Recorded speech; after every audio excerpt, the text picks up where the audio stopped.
Hi everyone, welcome back to my channel. This is a follow-up video from the video I just filmed, I put my hair up, about my 4th fertility specialist consultation and appointment and investigating the autoimmune side of things. So if you haven't watched that video, I'll put a link to it up here somewhere, so you can watch that first so you know what I'm talking about.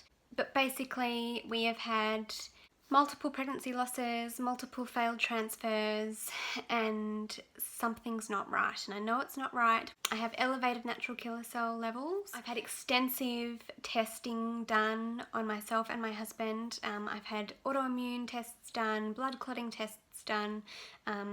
Majority of it all has come back normal. So basically this video I'm going to be talking about the most recent test we got done with this brand new specialist that I saw a few weeks ago, the DQ alpha gene test, which I got done, blood test, and my husband got done. If you haven't got this book that I'm about to show you, go get yourself a copy. I highly recommend it. It has been so helpful for me. It is called Is Your Body Baby Friendly? By a very well-known doctor in the autoimmune field and the infertility field. Information in this book is so incredibly helpful for people with unexplained infertility, recurrent miscarriage, IVF failure, secondary infertility. I had my eyes on this book even at the beginning of our journey, TTC journey, before I even did our first IVF cycle, but stupidly haven't gotten my hands on a copy until recently. So yes, if you haven't got a copy, go get yourself one. The specialist I've been seeing this year didn't think it was necessary for me to do the DQ alpha test. I felt like we should investigate further into the autoimmune side of things because my gut is telling me that's what's going on. In part 1 of this video I explained the negatives of being too compatible with your husband or partner, and if you have a matching gene, what that means. So again, if you haven't watched that video, go watch that first because it might make more sense. We got those results in the mail this week and it turns out we both share a gene. The letter said, you and your partner have been tested for the DQ alpha gene. Each individual has 2 DQ alpha genes, one derived from their mother and one derived from their father. Most successful reproductive partnering involves 2 individuals with differing DQ alpha gene expressions. If you share these genes, then repeated implantation failure and recurrent pregnancy loss can occur. You share the following genes, 0501. Because of this sharing, you are at increased risk of unexplained infertility, recurrent implantation failure, and recurrent pregnancy loss. When the embryo is transferred into the uterus, it is not recognized by the host and treats it as some form of altered self or cancer. It is attacked by natural killer cells, leading to no implantation or pregnancy loss.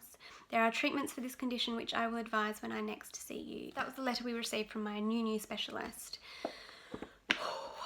Of course I didn't really know what that meant, and I'm glad I had this book handy so I could look it up because this explains it all perfectly. I might read a little bit out of this book what it said because it explains it really well. The significance of DQ alpha numbers. I feel like I want to shout this from the rooftops a little bit because people with unexplained fertility, couples who are given that diagnosis, it can leave you feeling helpless and like there's nothing left to do or test for, when it's just doctors who aren't as open-minded as others. So I want to let people know that there are these tests out there. Could very well be the reason as to why we've had such trouble. And this year we have discovered a lot. I still don't feel overly hopeful, but it definitely gives me a renewed sense of hope.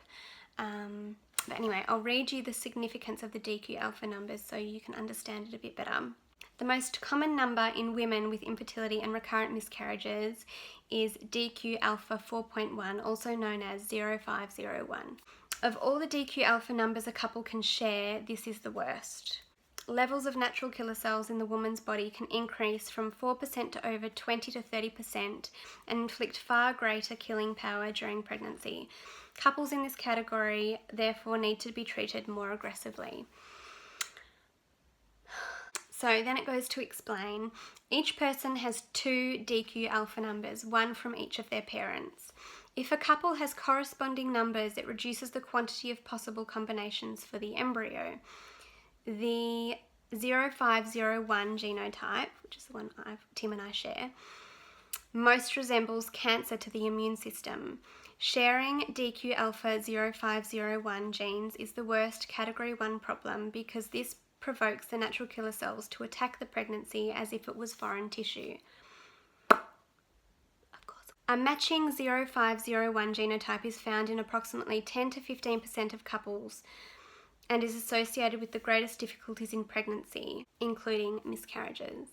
Statistically, when couples have one DQ alpha 0501 gene each, which is what we do, they have a 25% chance of producing a DQ 0501 baby. As this combination can evoke a strong natural killer cell attack, such babies are at a higher risk of suffering stress and preterm delivery as a result of the deterioration of the placenta.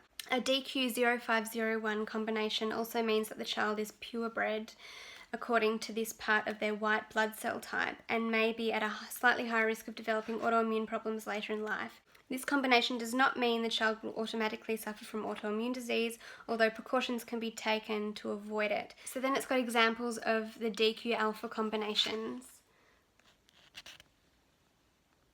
Ours is at the top. It says, as both partners have the 0501 genotype, half of this couple's pregnancies will be genetically similar to the mother.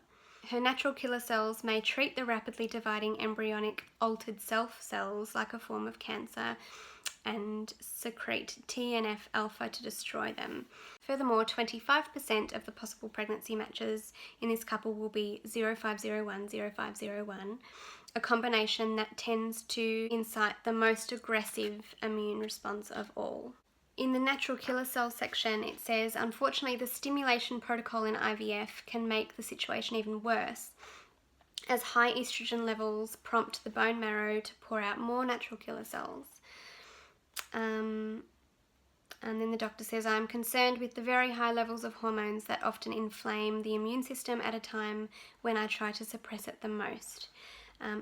For women with a history of infertility who are undergoing IVF, there may be problems with egg quality and embryonic cell division. It explains why it might be harder for future pregnancies to implant or succeed.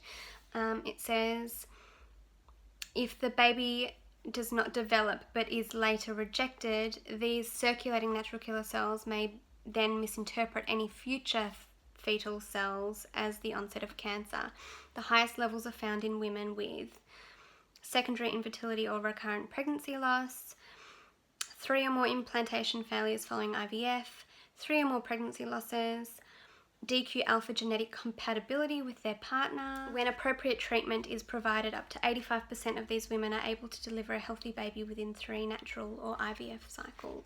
There's still a lot I need to get my head around. I hope and pray that with treatment we can finally have a healthy pregnancy. As I said in my part 1 of this video or the previous video, the treatment I think we'll be looking into is LMIT, which is lymphocyte membrane immune therapy. That's where they take some of Tim's blood and put it just under my skin so my body can create antibodies, blocking antibodies to protect the embryo. It's all so interesting and so bizarre. It explains why I have such elevated natural killer cells in my system. It explains it, and it is a relief to have an explanation. Like I said in part 1 of this video, thank you so much for all of your support and love this year. You have helped encourage and I greatly appreciate it. I've loved hearing from each of you this year, reading your comments, reading your emails. It means so much to me when I hear from you guys and you share your stories. You feel comfortable to share your stories with me. I think this community is so important. We need to share our knowledge and support one another because it can be so isolating. Happy New Year, and wishing each and every one of you a wonderful 2018. Bye guys.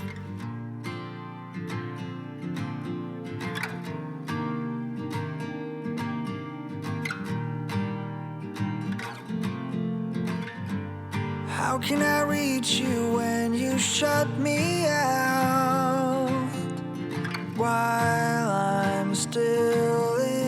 side. You know I love you and I have no doubt. The time